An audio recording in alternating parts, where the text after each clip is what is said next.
We are back with our Get Organized series, and today we're going to be talking about how to boost your productivity and just take control of your day.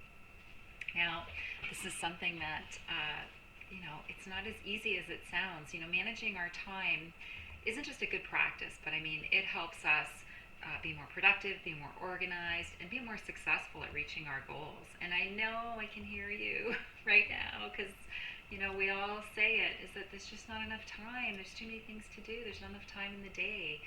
And I think that's kind of like human nature that we feel that way. But I think the distinguishing feature between, who is really good at it and who isn't is really how we respond to all of these demands on our time and what we do about it and how we organize it and prioritize it and how we let go of certain things that maybe aren't as important. So it doesn't have to be as overwhelming as we maybe make it out to be. I know I do it too. So today I want to talk about 9 simple tips to boost your productivity and take control of your day. So before we go there, of course, if you haven't met me, I'm Nancy Brooker. I'm the Living in Yes coach for women who feel overwhelmed by life's demands and secretly just don't feel good enough and are really ready to stop listening to that little voice in their head that's telling them all these things that aren't true.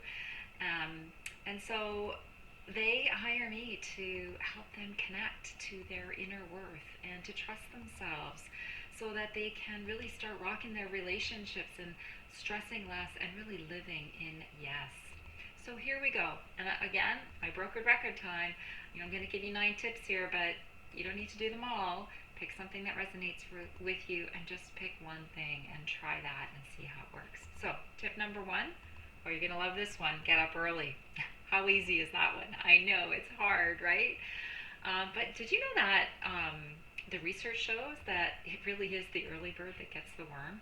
The early bird generally has, they're just more productive. They get more done during the day. And this is according to research from out of Harvard University. So we know this to be true. Your morning routine can have so many things included in it. We've talked about this. You can get up and you can meditate, you can pray, you can do some visualizations, you can exercise. Some people like to read in the morning or do some learning, listen to some podcasts, some healthy eating, food planning and prioritizing your day.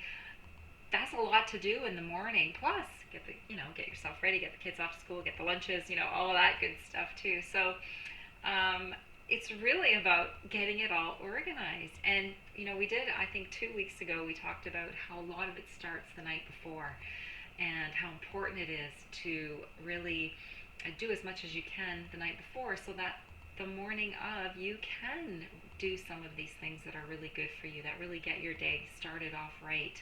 You can meditate, you can get your task list organized or prioritize, do some meditation, whatever that is. Number 2, your to-do list. I'm a big to-do list girl. I don't know about you. I love my to-do list, and I love being able to check things off my to-do list. And my to-do list is really important to me because it keeps me organized and it keeps me on task. The days that I don't have a list, I get a lot less done than the days that I do. I get a lot less. I become a lot more scattered. I don't know. I know they work really well for me and for most people. So, create that to-do list and have that as part of your day. If use sticky notes. I love sticky notes because you can stick them anywhere.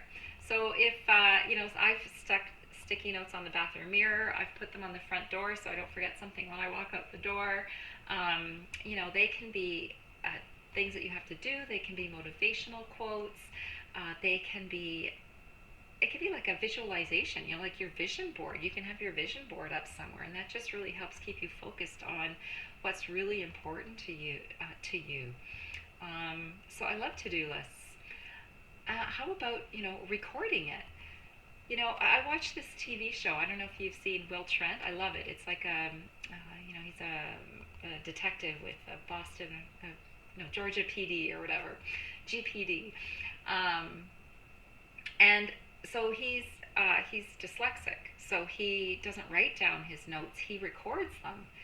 And I thought, what a great idea! We should all be doing that with a voice recorder. We all have them on our phone. It's available to all of us, and we're all so different. Some of us like to write. Some of us like to speak and hear back. Some of us like pictures. We're all different. So if that's something that works well for you, you've got a digital recorder for free on your smartphone, I'm sure. So something to think about as helping you, with reminders. And sometimes listening to yourself saying something, like listening to it back, really helps you get a different perspective on things. So it's kind of cool.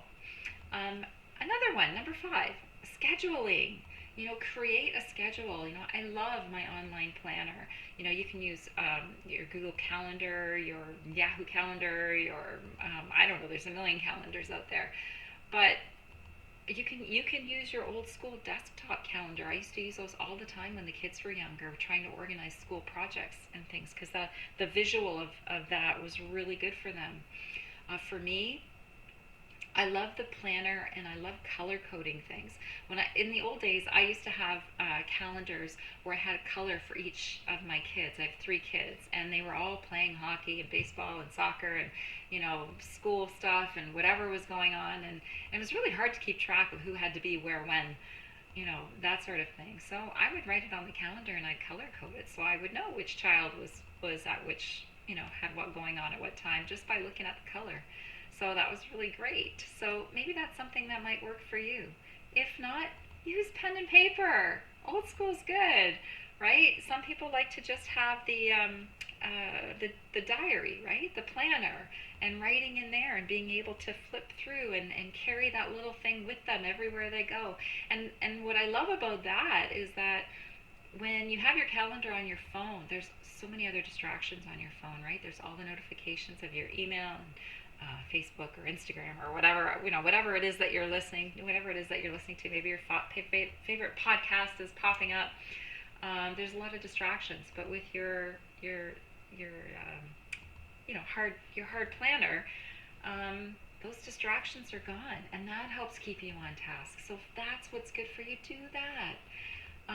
Really prioritizing. We're at number 7 now. Really prioritizing and being realistic. I don't know about you, but I have in the past made those to-do lists that, like, really, they're like front and back, and writing up the side, like there's 20,000 things that I need to get done, and they do all need to get done eventually, but they're not all priorities for tomorrow or today.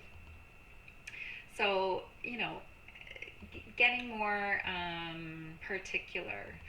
So depending on how you're organizing things, if you know something needs to be done, but it doesn't need to be done right away, and you're using a hard copy planner, put it forward somewhere. I could probably look at that in a couple of weeks. Make sure you write it down so you don't forget about it, because our brains hate forgetting about things.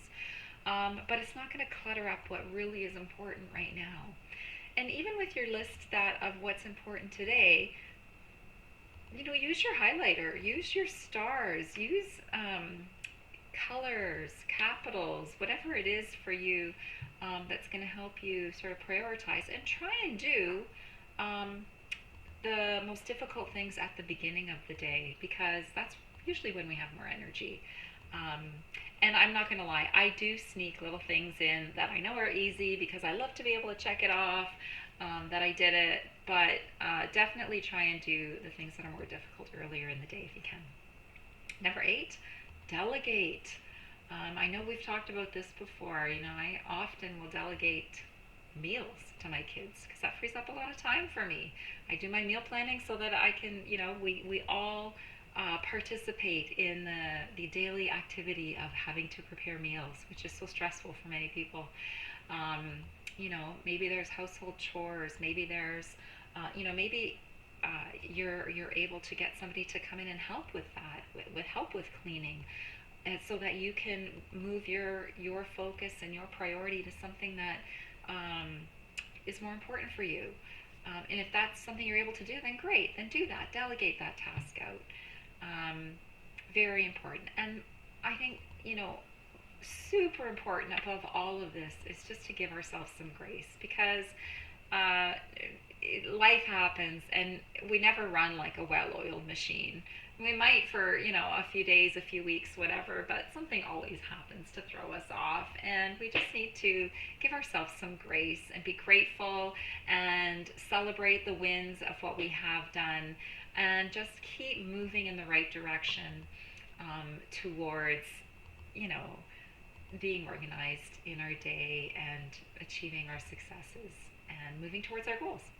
So that's what I have for you today. So the bottom line, managing our time properly, efficiently, it's really a key to staying organized. And so these are all just a few little tips and tricks to help us manage our time more effectively. Get up early, use some to-do lists, use some sticky notes. Try that digital recorder. I think that's pretty cool. Use a schedule, however that one works for you. Online, paper, the big calendar on your desk, whatever that is. Use your pen and paper. Make sure you prioritize. Make sure you delegate. That's a big one, especially for you moms out there. You working moms. You working at home moms with all the work with your kids. There's a lot to do, and we have to make sure that we spread the what do you call it? Just spread all that love around, all that work around, and above all, give yourself some grace. You've got this. You can do this. And if you're having a hard time introducing new habits or getting rid of changing old habits, then let's talk, because I can help with that. And remember, the secret to getting ahead is getting started. That's by Mark Twain. So remember, you're awesome and amazing, and thank you for listening. Come see me over on Facebook at Living in Yes. Subscribe down below. Make sure you grab your freebies. If you want to chat, message me or visit my website, www.nancybrooker.ca. Ciao. Talk soon.